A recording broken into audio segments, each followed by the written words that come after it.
এখন আমরা একটা নেট প্রাইস নির্ণয় করব। প্রথমে প্রশ্নে যা ছিল হুবহু তা তুললাম, serial, product name, purchase price, এগুলা প্রশ্নে দেওয়া থাকবে, এগুলা তুললাম এবং বলা আছে যে প্রফিট 15% এবং ডিসকাউন্ট 10%। এখন প্রফিট 15% আমরা কি করব,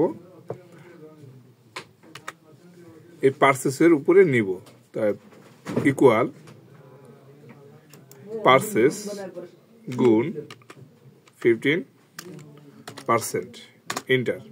দেখেন এখন এই টোটালটা কি, প্রফিট সবসময় পারচেসের সাথে যোগ হয়, তাহলে আমি purchase price plus profit, enter.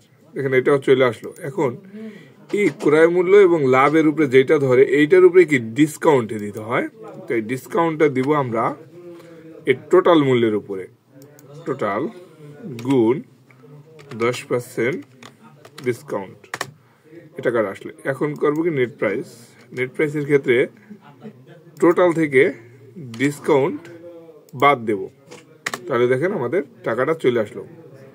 এখন এটাকে এভাবে সিলেক্ট করব, সিলেক্ট করে এটা নিচে টান দিব, তাহলে আমাদের ফুল রেজাল্টটা চলে আসবে। আশা করি সবাই বুঝতে পারছেন। যদি কারো কোনো সমস্যা থাকে তাহলে কমেন্টে জানাবেন। ধন্যবাদ সবাইকে।